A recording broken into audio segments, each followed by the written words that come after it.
taking all these opportunities to get my whole entire digital life together. So thank you for Exactly. that. Same here. Figure it out.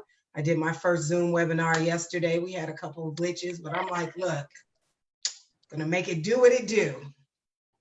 Okay, literally, because I prefer a good old fashioned studio.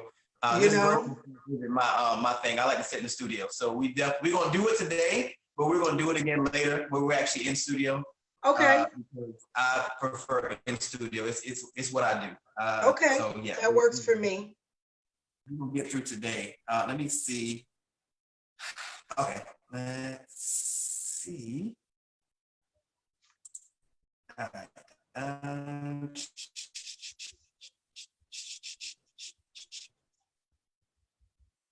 I feel all fancy because I got my ring light that came in today. Look, all my glow up is real today, so I'm feeling quite fancy. Wait, I love it. I love it. I have mine right here, and like I said, I'm trying to get my whole digital game together.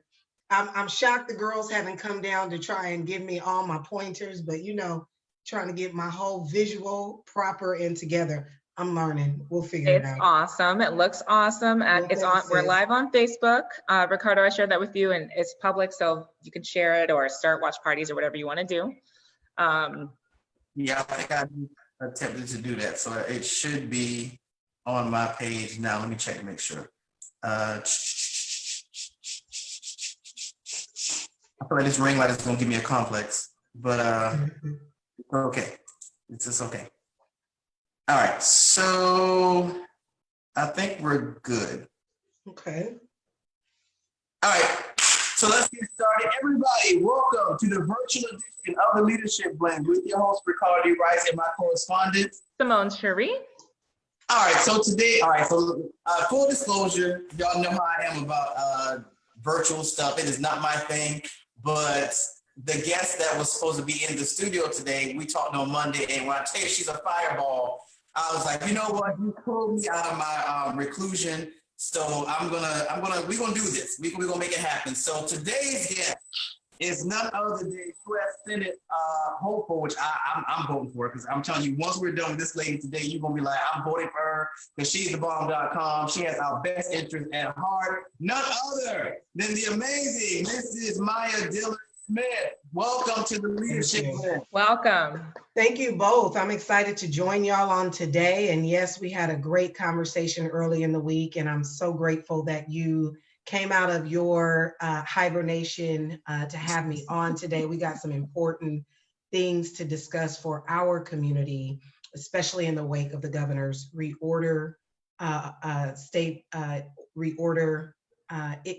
executive order. And, we've got to make sure that we are protecting us because there are a lot of things that are targeted directly to us that are not about our best interest. So I'm delighted to jump into those topics with you all today. All right, so I'm gonna let you introduce yourself. Tell everybody a little bit about you, where you're from, educate. Because I read your bio, and that's what made me reach out to you. I was like, this amazing woman has done some things. She's got some stripes on her suit. So tell everybody about your background, education, what made you get into all that good stuff. Sure. I am a mom of three. I had my first daughter at 16. I'm a lawyer by training. I did my undergraduate studies at UC Berkeley. I was pre-med. I have a degree in economics. I started college at 17 with an 11-month-old.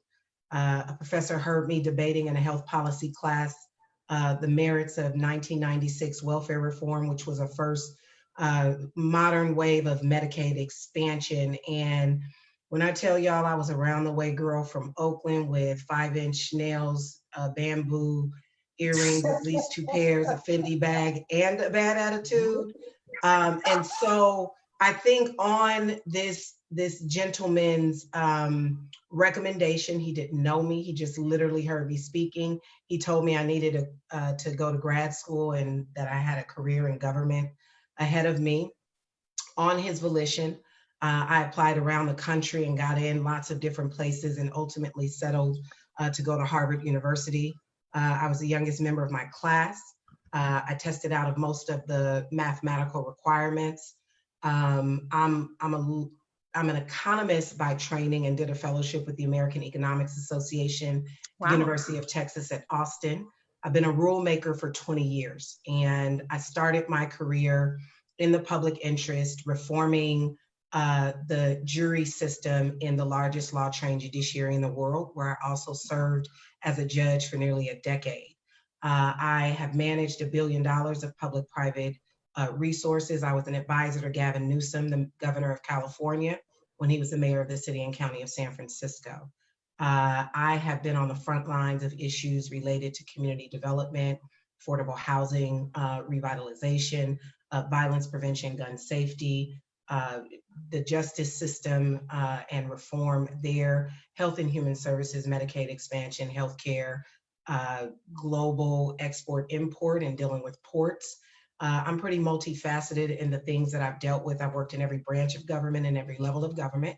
At the federal level, which compels me to run for the US Senate now, I work for members of Congress. I worked for the US Census Congressional Monitoring Board 20 years ago, the first time that you could check multiple races. It had real implications on African Americans and the way that we track our data. We'll get into some of that conversation later today. I advise the US Department of Commerce and the federal court system, US Court of Appeals. I worked for the Chief Justice of the California court system, and I've advised at every level of government.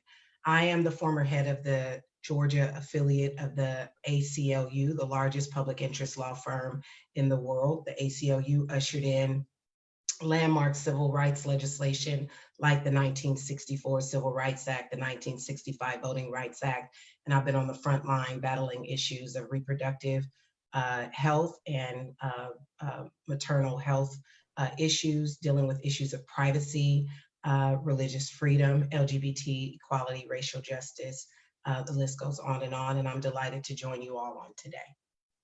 Awesome. Okay, so Simone, for those of us that live in Georgia, tell us where we stand with executive orders, stay-home orders. Where do we stand currently?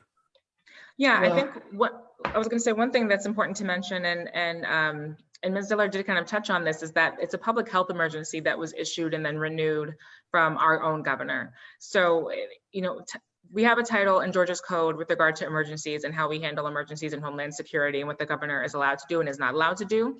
I think in some ways, how he's managed executive orders has been a little bit different in the sense that immediately, this was before March 12th, when he gave this first public statement, his idea was to kind of defer to cities and defer to municipalities about how they'd manage their populations. And then as it grew and became clear that he needed to do something, he initiated what was considered a public health emergency order. So it is technically, it is in some ways similar to a state of emergency, but it's not exactly the same thing.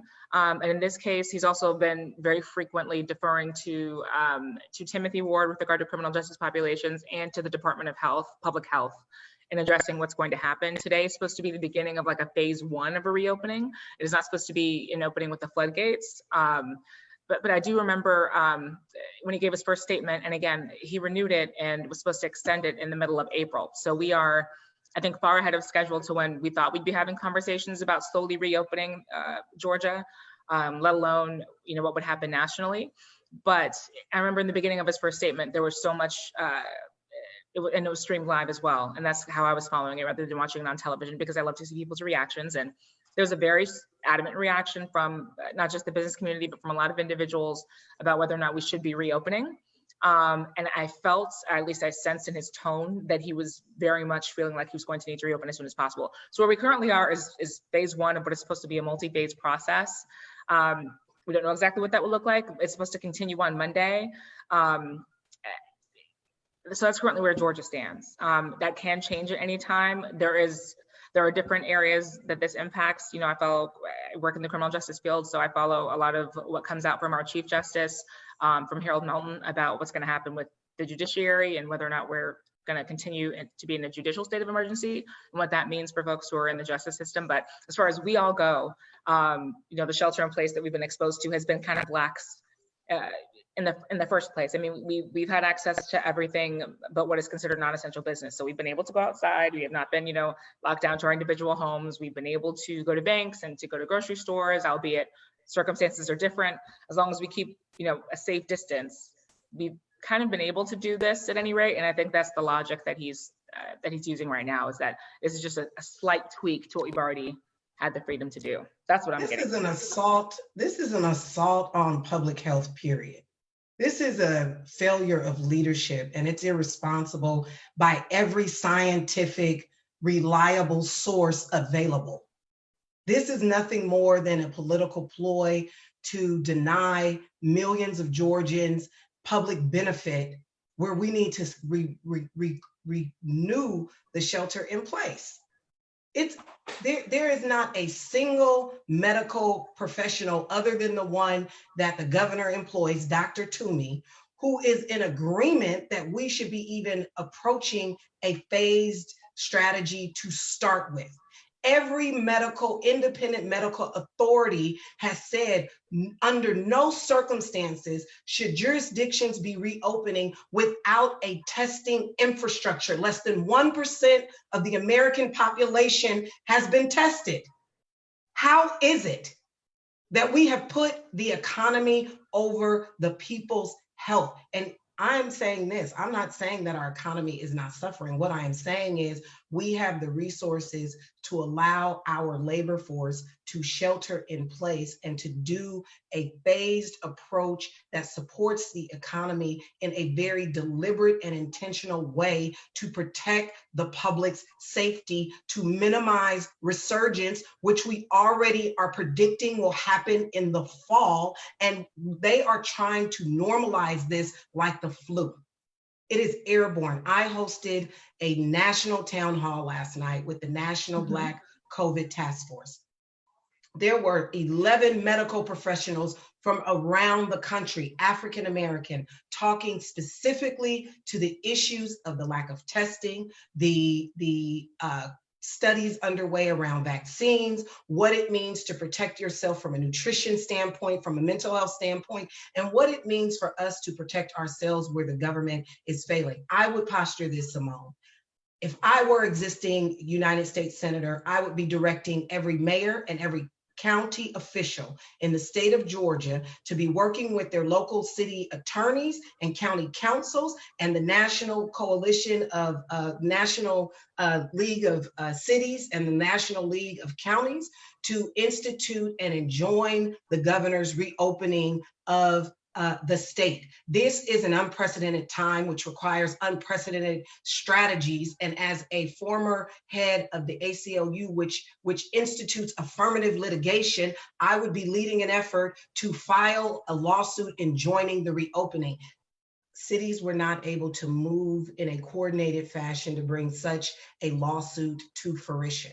And this is where we need coordinated strategies from reasonable, sensible leadership that is independent and is not partisan driven. This is not about Republicans and Democrats, but certainly that is how the narrative is beginning to shape out. This is around protecting the lives of every American, every Georgian, and doing so responsibly. When we make the calculus a decision between whether or not someone has to go back to work and whether or not they're protecting themselves, exposing themselves to an airborne virus, taking that back home when they themselves may be in a high-risk population, that is genocide.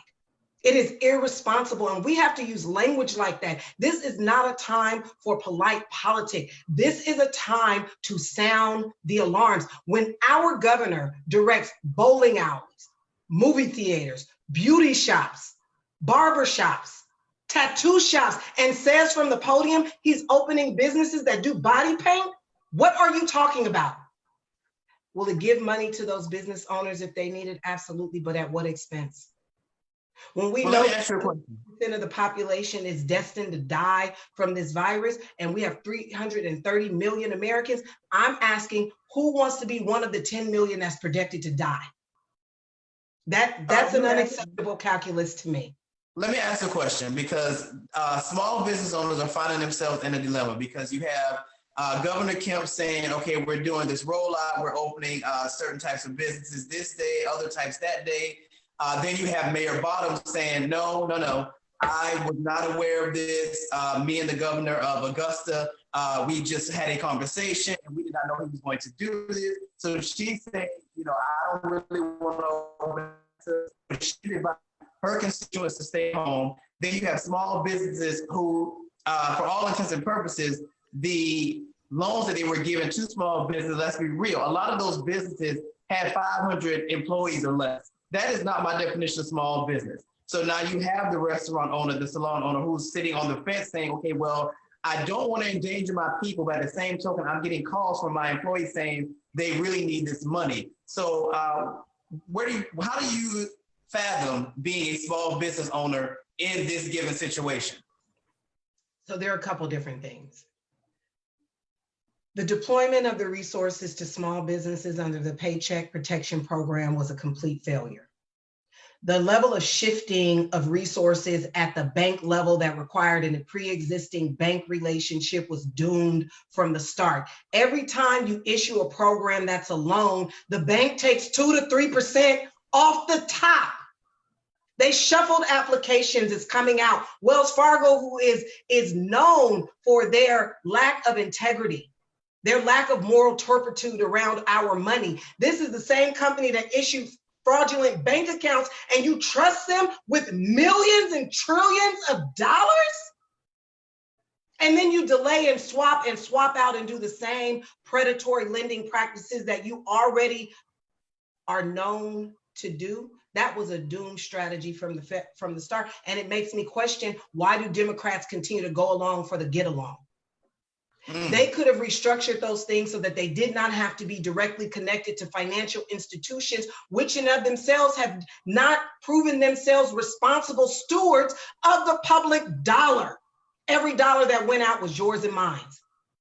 That's our money. When they take that money out of your check on the 1st and the 15th, that is our money. We sit back and we say, oh my goodness, look what they did with that money in Washington. What are you talking about?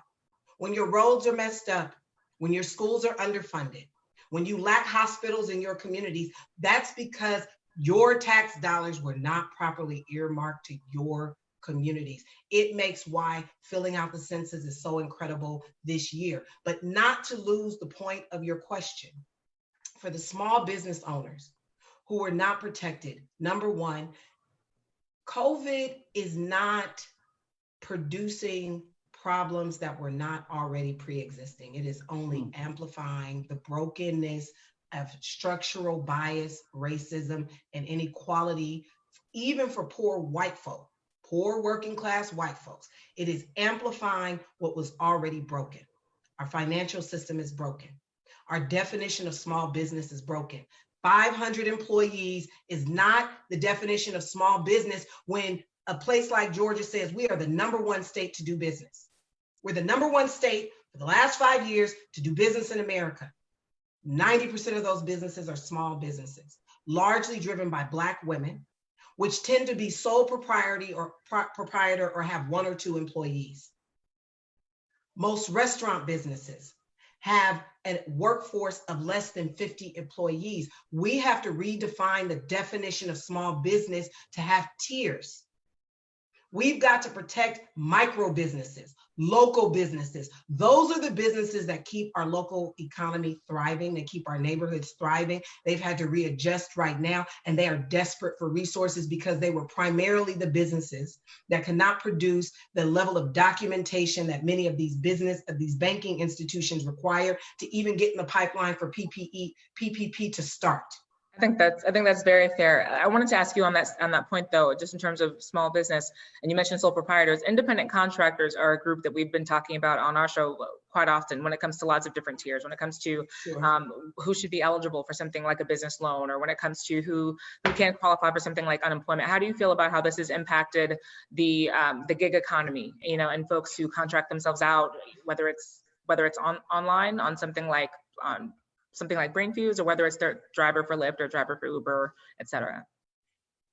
It is a significant portion of our economy, quite frankly. It is the new way of job creation in our economy. It also has a lot of problems, and COVID-19 is highlighting them. One, in the gig economy, you are not guaranteed a certain number of hours. You are not guaranteed medical benefits. You have to eat, you eat what you hunt, essentially. Mhm. And the inability to find mechanisms to protect who are essential workers in our economy right now. For many places in Georgia, as an example, that do not have transportation infrastructure, for the failures and racial discrimination around transit expansion in the state, Uber and Lyft are primary ways for people to get to and from essential jobs, which makes those drivers essential drivers, right? If you're a mom of newborns and you don't want to go out to the grocery store for fear of exposing your newborn or your elderly parents who may be in the home, you're using Instacart. These are essential workers. And all of the legislation has put them to the back end of the line to get resources. It also disproportionately impacts millennials, seniors, and veterans, who are a large part of the gig economy. And so in my mind, it would seem to me that the legislators in Washington would be starting with those people first, as opposed to starting with corporations. Every time our leaders get on the podium, they're talking about bailing out Wall Street, bailing out the Fortune 500. And just last week, and earlier this week, when the governor announced that he was reopening the state, he was asked a question squarely about unemployment and deferred and said he did not know. And this when people in the state have not been given their $600 extra per week that is allowed under the federal stimulus package, the FPUC. They did not issue the guidelines about how to deal with 1099 workers, sole proprietors, and others who are desperate for support. And I would offer this, Simone. One of the other failing components to our stimulus package, if we were thinking about holistically taking care of our labor force, are the frontline first responders who are putting their lives on the line every day to protect all of us. And even our grocery store workers and fast food workers, they are braving this virus to get to their jobs. Where's their hazard pay? Where's their hazard pay, right? Many of them can't go home to their families for fear of infecting them. Where is their hazard pay? They were denied in these packages as well. And I would say we need to stop calling this stimulus. We need to talk about stabilization and recovery. We need to talk about how we're going to stabilize rents and mortgages for the next 9 months. We need a comprehensive strategy that gets our economy to January. We are already predicting a surge in deaths and confirmed cases in the fall. We should be preparing for those things as opposed to prematurely reopening only to have people reinfected, to have the system overburdened by infections and deaths. And we should be doing this in a lot more strategic, rational, reasonable way that puts the people's interests first, period. Okay, let me ask you a question. When we were having the conversation, you were talking about the Democrats and them abandoning their base. And that's kind of why we get this whole tug of war effect, and we're seeing the repercussions of it. Can you expound upon that for me? Sure. There are sitting members of the United States Congress who are members of the Democratic Party, whose children are the CEO of big pharma companies, who sold out American families by not passing legislation to cap pharmaceutical drug costs, right? There is already a pattern in place of Democrats abandoning their base, which is why the occupier at the White House was so strategic in pulling that labor base, the working class base, away from the Democratic Party. In this instance, the party is derelict. Party is derelict because they have abandoned working families. And they have not figured out an economic agenda that is not about the progressive elite or the tech companies, but is about the factory workers. It's about the grocery store workers. It's about minimum wage never being enough to provide for your very basic needs. It's about having a basic set of human rights and human resources. Here's the lie that's told, and Democrats have adopted this narrative. We believe, most people, consciously, subconsciously, that poor people are lazy. It's a common belief that poor people are lazy. When the reality is, most of the people on welfare go to work every day. They go to work at Amazon and gig economies. They go to work at Walmart and places that get these subsidies and these bailouts. Jeff Bezos paid zero in taxes. Amazon paid zero in taxes. States and localities gave tax incentives, your dollars, my dollars, away from school districts, roads, police, fire services, affordable housing development, to Amazon to build warehouse and promise jobs and things of that nature. But nobody ever asked what's the quality of the job. Is it a job that allows you to work an honest day and get an honest wage where you can provide a roof over your head, clothes on your back, food on your table, healthcare? You're not hedging your bet between your utility bill and your cell phone bill and whether or not you get your diabetes medicine. We are the richest nation in America, and you mean to tell me we can't figure that out for our people? That they both have to go to work and get EBT, SNAP food stamp benefits too, because we have not forced corporations to pay their workers their fair share. And meanwhile, let me say this, while we're giving bailouts to banks and to corporations, they're paying bonuses to their CEOs while furloughing their workers and then doing stock buybacks. We have senators here in Georgia who are my opponents in this race, who, when they got word of the coronavirus, did insider trading, which is illegal, right? But our Democrats are part and parcel. Nancy Pelosi, she's a wealthy Democrat. Dianne Feinstein, she's a wealthy Democrat. They have occupied these seats for 30 years, playing with the status quo because it benefits them. Well, so to be sure, a lot of races, even on a state Senate level, let alone U.S. Senate level, these become, these are multi-million-dollar seats, quite frankly. It's historically speaking, the ability of someone to get that office, depending on how much money that they've raised, is pretty difficult to deny. It very much makes people like New York's Alexandria Ocasio-Cortez very rare in that sense. Is that typically speaking, for you to dedicate the time and to come up with the money to do something like hold elected office, you probably already have some. And in some cases, a lot of the folks that we follow, and even Democratic champions, like you mentioned, were not necessarily poor people, even if that's part of their origin story where they grew up. But that brings me to a good question to ask you, and I think we're at a good point where we can, coming from our immediate crisis with this pandemic, going into why you're running a little bit.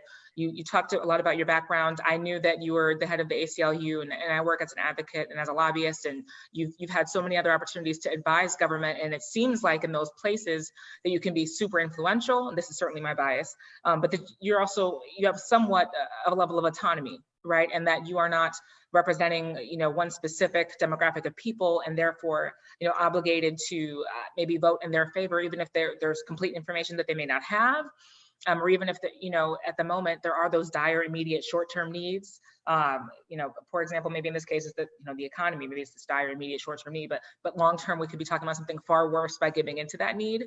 A lot of times those are positions that I feel like as an elected official we'd be in. So have you, and this year in particular is a historic year for Georgia. It's a year that a lot of people are very excited about in terms of, could Georgia be purple? These Senate seats are open, and again, it's an election year for all of the other members of the Georgia General Assembly, and it's a presidential year. So a big political year. Why is this a year that you're running? And in particular, why elected office as opposed to an office where maybe you could be in a position to put your thumb on a politician to do the right thing? So thank you so much for the question. I've resisted running for office for quite some time. There is a national political training pipeline for Democratic women called Emerge. And Emerge was instrumental in electing Lucy McBeth. Mm-hmm. Emerge was instrumental in electing Kamala Harris district attorney, not once, but twice, then attorney general, before she became the US Senator. It has been instrumental nationally in catapulting qualified women to run and win office. I was in the very first class of Emerge ever 20 years ago. As the youngest member of its class. I've been a political operative for 20 years. I've been influential nationally and at the state level. I've put my thumb on elected officials. I've litigated against them. I've won against them in court.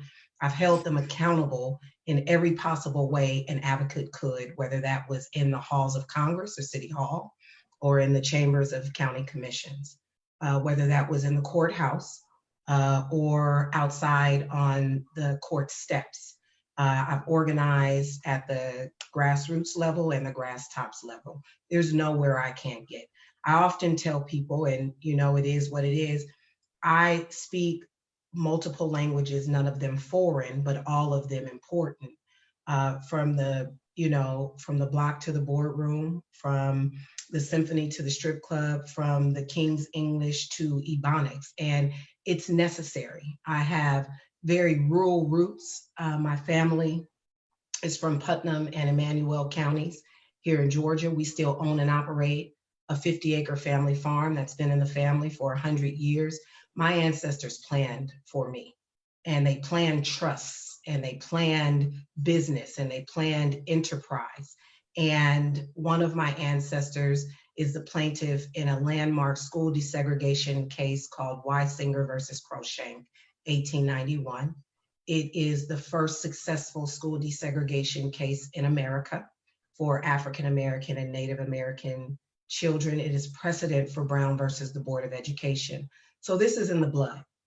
And I've totally resisted being an elected official because I will not be beholden to special interests. I will not be beholden to corporations. I'm not interested in being politically popular. I'm not interested in saying what's politically correct to get elected to the office. I don't care if I'm in the office for just one term. That's 6 years to hold the entire system accountable. And the system hasn't experienced a leader like me. It hasn't experienced a leader that has both designed programs to support working families and the working poor, middle-class families, small businesses, and simultaneously use those things. I've used food stamps. I've used housing subsidies. I've used utility subsidies. I know what it's like to struggle. I've been near homeless. I've had a lot and I've had nothing. And I have no interest in keeping up with the Joneses for the sake of keeping up with the Joneses. Behind me are degrees from Harvard, from Berkeley, from Hastings. I am qualified for the job, but these things don't define me. It is the grit by which we have come this far. And what motivates me to run at this moment is 2020 is so critical for a generation. When the senior senator here in Georgia, Johnny Isakson, announced his retirement late last fall, and the news flashed to the candidates in the race that I'm in for to defeat Republican incumbent David Perdue, every single candidate was white in a state that is 40% Black, where the electorate who will decide who the Democratic nominee is 70% African American. And you mean to tell me that we came 50,000 votes close to the first African American female governor in American history, and there are no qualified African Americans on the bench in Georgia to even put up an inkling of a fight? So I offer not just representation, but I am hands down the most qualified candidate in this race. And I look forward to the opportunity for the voters to be able to juxtapose my leadership to the other Democrats in this race, so that when people are casting their ballots between now and June 9th, they are doing it having looked at all of the candidates, evaluated all of our records, evaluated all of our qualifications, because I'm not asking voters to vote for me because I'm Black. I'm asking voters to vote for me because I am not the status quo. I am a disruptor. My doing is by its very nature disruptive, and we need disruption now more than ever. And I don't mean a discord. I don't mean disagreement. I mean real, honest, hard, fact-based, data-driven value propositions that challenge the status quo. The definition of insanity is doing the same thing over and over and expecting different results. This nation has not done things differently since it was created. This pandemic is the closest thing we have to a civil war. I've advised foreign nations in collaboration with the USAID after those nations have gone through civil wars to restructure themselves, right? We have the opportunity, if Democrats were bold, to restructure the system, to restructure it where we have universal, basic, single-payer healthcare as a right. This pandemic has highlighted, to your point, Simone, what are the issues behind the bars in our criminal justice system, and whether or not we should be holding people who can't afford cash bail or who otherwise have not had their due process day in court, right? This pandemic is allowing us the opportunity to challenge business as usual and to innovate, recreate and reimagine a way of doing business different so we can in fact have different, more equitable results for all of us, period. And that's why I'm running. I would ask you just as a quick question to that, June 9th is now the date that we previously believed would happen, and well, really in March. But just in terms of the primary moving in general, and there's been a lot of discussion, obviously, about what that process will look like and how responsive people will be to their absentee ballots, whether or not, in November we will be doing the same thing. And you mentioned as well what was going on with regard to the gubernatorial race in 2018. So I'd love to know, just really quickly, because we're talking about how important this year is, how you believe that where you believe the public is in terms of their impetus to vote and their energy to vote. I mean, not just in general, but especially for all the seats. There's so many important seats on that slate that I pound into the ground all the time, including who your local DA is and who your sheriff is and who your judges are. There's so many. I mean, the elected judge office in Georgia is sometimes a very undervoted office in terms of who's represented and who could be before that judge in a jurisdiction. So how would you kind of explain the significance of voting, but also how do you think it's been handled? Well, I am so glad you asked, Simone, because this is something that I'm incredibly passionate about. Okay, so let me start here. What is going on with our elections here in Georgia is complicating. It is complicated, and it is not yet settled. Let me start there. Let me also say that while you and I and many others who are politically oriented and engaged just by nature of what we do, right? Working inside systems, who our elected officials are, who our judges are and DAs, they matter for the work that we do as advocates, right?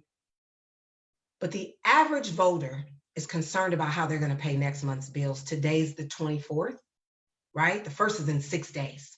6 days. Yeah, I'm not worried about a vote right now. I'm worried about how I'm going to make sure that this rent is paid, that this mortgage is covered, that my health care is okay, and that I've got all of the medicines that I need to take care of my mom and my dad. Okay, that's what the average Georgian is worried about right now. It creates an opportunity. We're all home. We all have more flexibility with our time. As remote workers, I can both be doing my job and listening to the audio of a conversation like this. So it creates some opportunities, right? Where I'm very challenged, but also see a lot of improvement is the Georgia Democratic Party has ramped up its efforts to organize its local chapters at the county level across the 159 counties in the state. Okay, and they are doing virtual town halls to get folks up to speed on the absentee ballot process. They are getting people trained to be remote volunteers for phone banking and to stimulate and encourage Democrats to get out to vote, right? But how we GOTV in 2020 is going to be different. So let me start there. Let me also start by clarifying a few things about the election. Georgia, as one of its many voter suppression tactics, has staggered elections throughout the state, which makes voting happen seemingly every month. Special election for this, an election for the school board for that, so-and-so for this, and it is a level of fatigue. Partisan here, nonpartisan offices there, yeah. Mm-hmm. It is a way to fatigue and confuse the voters so that they just opt out for the big elections, okay? So here's what happened. We had a presidential primary that was set for March 24th. On that ballot, we were just voting for president, and then maybe if the local county had a special election or something, it might show up on that ballot. Counties began to receive early voting ballots back, which meant you could go into a location at the county level, or you could mail in your absentee ballot, which is also known as vote by mail or mail-in ballot, okay? When the election was postponed, what happened is that they ceased collecting ballots for the March 24th election, and they delayed the March 24th presidential election to the already preset May 19th primary election for U.S. Senate and down ballot races, which Simone just mentioned. Those are your judges at the county level. Those are the district attorney, your county commissioner, your city council person, your school board member. And what we know historically is that voters sometimes don't get all the way through the ballot. And so they may go specifically to vote for president, and they may go specifically to vote for governor. They may go specifically to vote for US senator, but they may not get all the way down the ballot. That also creates an opportunity for us to educate voters about their options, right? We have the opportunity through forums like this and in individual settings to host virtual house parties that help educate people about who's on the ballot. Look, I'm an educator. I believe in the freedom of information. I want to give you all the information because I trust the ability of the American people, of Georgians, of voters to make the right choices for themselves. And when they do that, I don't think of them as deplorable. We each have to decide what's right for our family. And sometimes that calculus has nothing to do with the reasons that the public thinks it has to do. It has everything to do with feeding your family or values alignment. And when I'm elected the next United States Senator from Georgia, I plan to represent everybody.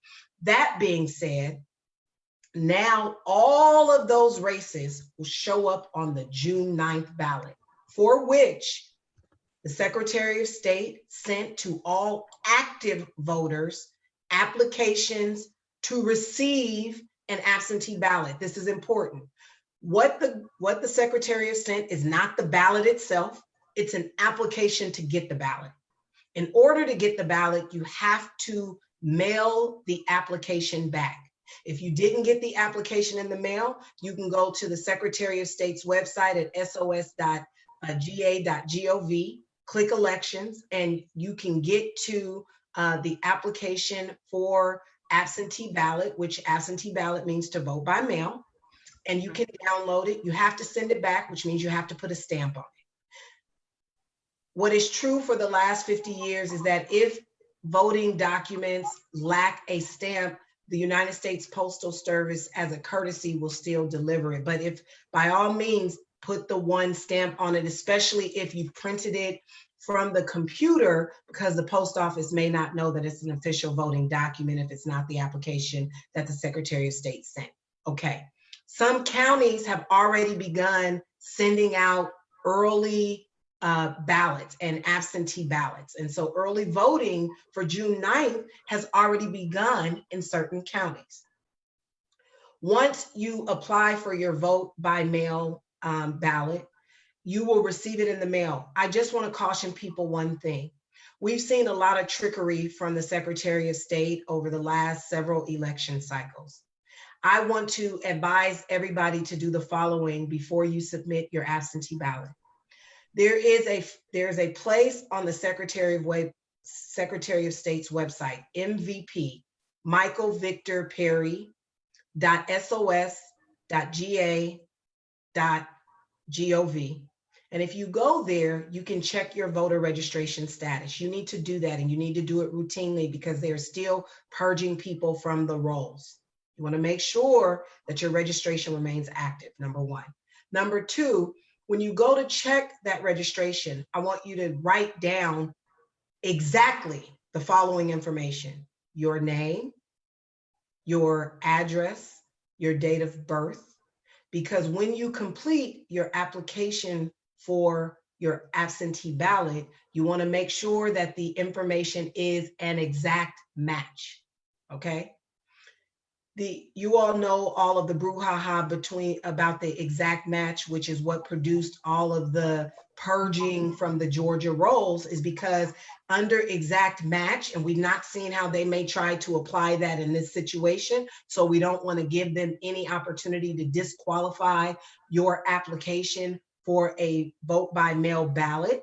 So just make sure that the information is exactly the way that you see it in the registration at that website on your application for absentee ballot. And I'll say one last thing. When you receive your ballot in the mail, you have until June 9th at 7 p.m. to return it. You can return it by mailing it back in the mail. Technically, it's supposed to have 2 stamps on it. Again, as a courtesy, the U.S. Postal Service typically delivers it, if it's an official voting document, okay? You also have the option of dropping it at the bins that have been approved by the state, and we will soon know where those locations are.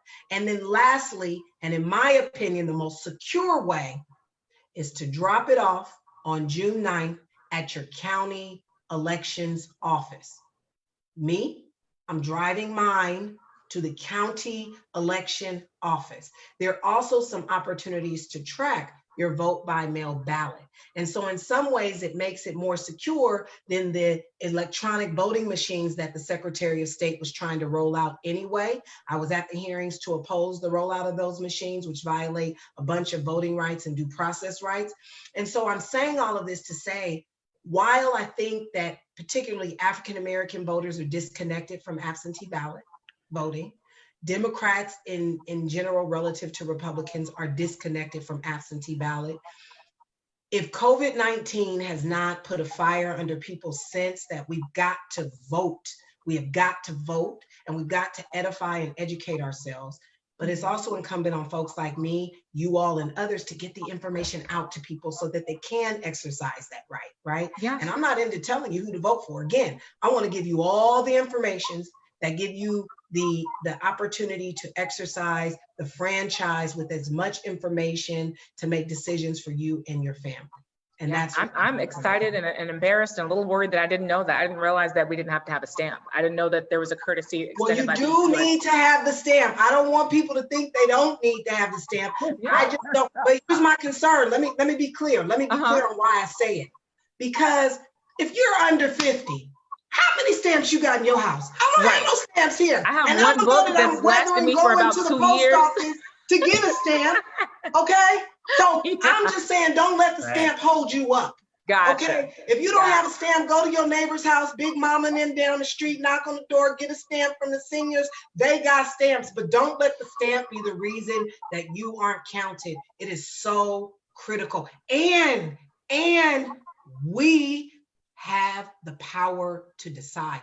We have the power to decide. And it's when we understand what our power truly is in Georgia, oh my,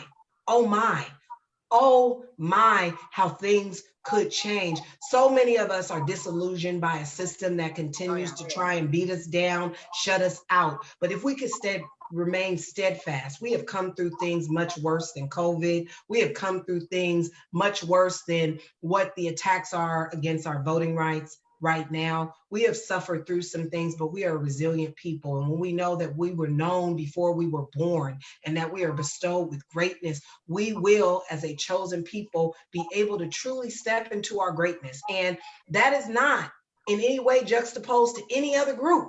And that is not to say superiority to any other group. It is simply to say, to Black folks, by Black folks, for Black folks, we got to do better about taking care of our business and being strategic about so doing. Yeah, in some ways, I think absentees are great. Go ahead, Ricardo, I apologize. Oh no, I was gonna say, because I know she has a call at 1. Yeah. It was 12:55. So really quickly, let everybody know what your issues are that you're running on. What are your issues that you're running on? Absolutely.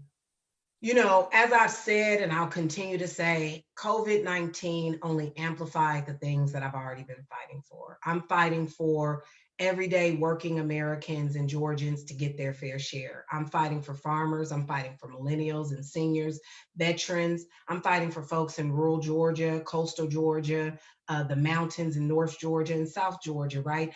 A lot of times when you think about Georgia, most folks think Atlanta. And most elected officials, statewide elected officials, believe that you can win by just taking Metro Atlanta, but that fails to take care of all of Georgia. We are one Georgia. I am fighting for equal access to economic opportunity for people who have been left out, lost, and shut out of systems. I am fighting for structural reforms. They are possible and they are doable, and they are doable with bipartisan support, right? I'm fighting for healthcare access and universal healthcare, preventative care with single payer options. I'm fighting for affordable housing. and mortgage stabilization. I'm fighting for criminal justice reform. I'm fighting for our seniors. I'm fighting for people with mental health issues. I'm fighting for those who have not felt like they've had a voice in Washington, a conduit to our nation's capital that actually keeps people informed about why what happens in Washington matters to you in Lithonia, matters to you in Valdosta, matters to you in Brunswick, it matters to you in Blue Ridge. And it isn't just these people that are off in a distant ivory tower making decisions. Those are decisions that have direct impact on whether or not we're able to care for our families, and COVID-19 is highlighting that. I'm the most qualified candidate in this race. I've worked at every level of government, at every branch of government. I've managed $1 billion. I've designed programs to stabilize communities, especially in economic downturns. I'm an economist by training, I'm a lawyer, and I'm a rule maker. And I'm excited to take a fighting spirit to Washington to fight for those who have not been protected by Congress, have not been protected by our economic or political systems, have not been protected in the ways that allow every American to have a fighting shot at the American dream. All right, that's like 5 mouthfuls. So, we appreciate you coming in today. And that's it. If we start anything else, I know we can go over, and I know you have a call at 1. So we're going to do this courtesy. You will be back when we're actually in the studio, which is everybody knows my actual preference. It's my preference. I prefer being face-to-face still, and not Zoom is acting up, so it's been a whole ordeal. Nonetheless, well, I appreciate the opportunity. I'm thankful to you and Simone for having me. You can find more information about the campaign at mayaforgeorgia.com. That's MAYAFORGeorgia.com. You can also find more resources about COVID at the National Black COVID Task Force. That's blackcovid.us. And I'm looking forward to joining you all again when we can be in studio, but certainly I'll be sharing resources between now and then that you can get to your audience on a whole slew of issues that are impacting our everyday lives. Thanks so much, guys. Awesome. Thank you. Bye. All right.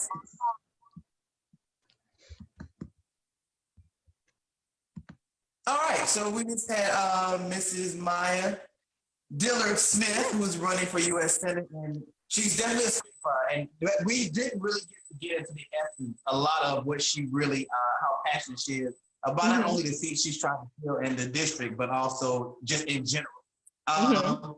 So, Simone, is there anything that you want to get into? We have a couple more minutes. We can bounce around. Anything you want to get into? I think just for a couple of more minutes. I mean, we talked a little bit about the absentee ballot, and that continuously is stressed on my mind. I mean, right now, today's been day 1 of this reopening, and I have not left the house. I was really debating about what I would do. I know there's a lot of folks who've decided that conscientiously they will not be leaving the house. So my main thing is I'm really curious to kind of see how this is handled next week.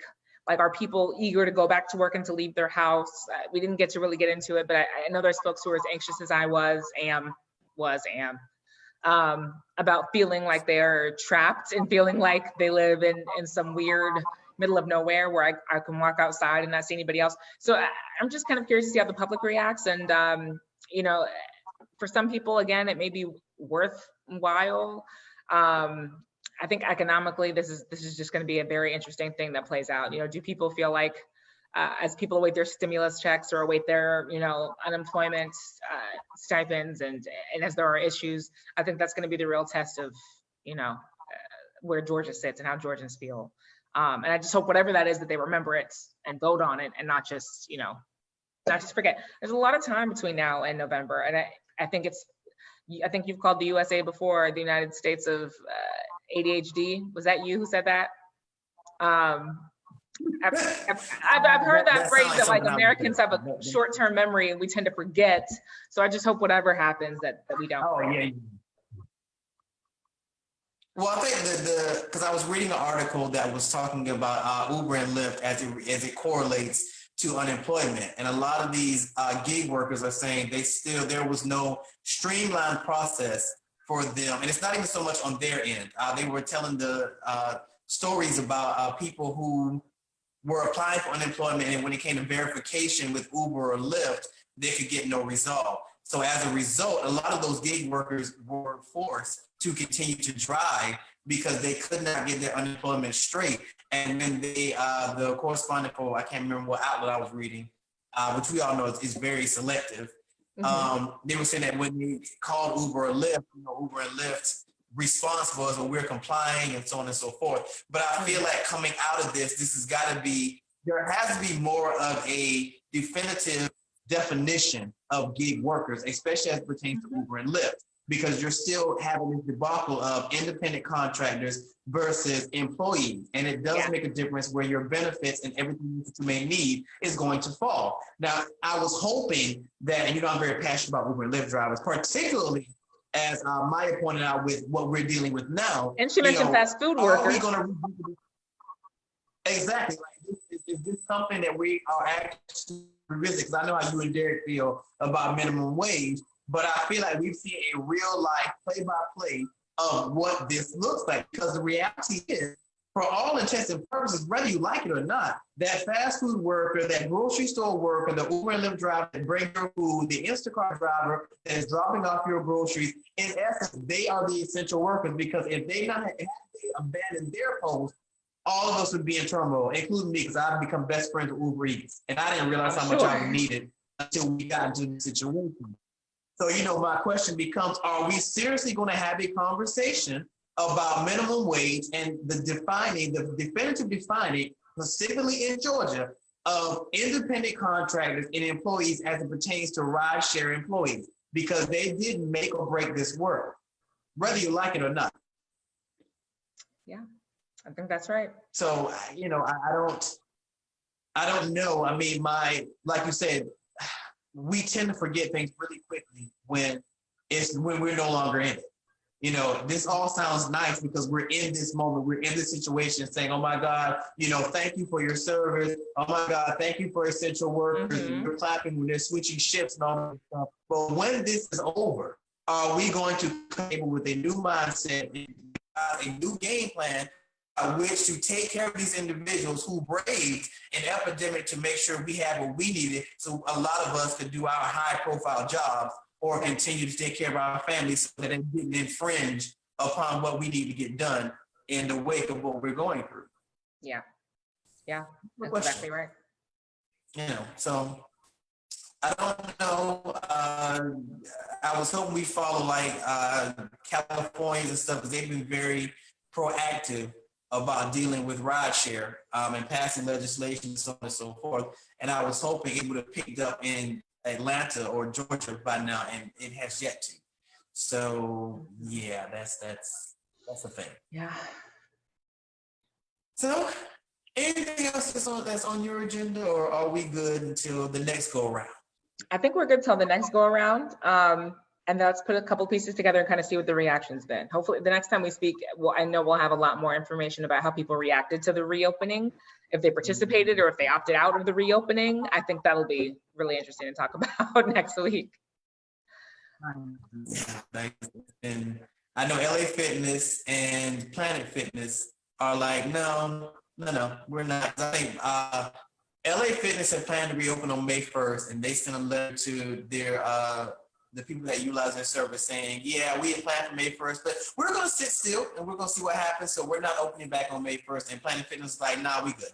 We gonna ride this out. We're good. I know they did a story on a salon owner, and she was saying that as much as she needs it, as much as her employee needs it, she just cannot risk it. And she's not willing to risk everybody's lives just for money. I just think that it's just funny to me that you want to say that Republicans are on one page, but we saw firsthand that is not the case, because you have Trump saying one thing, you have Kemp saying another thing, and you have Mayor Bottom saying another thing. So it's like, how do we trust anybody at this point when nobody that's supposed to be in our administration here in Georgia is on the same page? What do you do? But we'll put that on pause. On Monday, I'm trying to get used to this whole virtual thing, which is not my thing. We definitely want to get some reactions over the weekend. Stay safe, take care. I will. We will see you guys same time, same thing on the Leadership Band with your host, Ricardo D. Rice.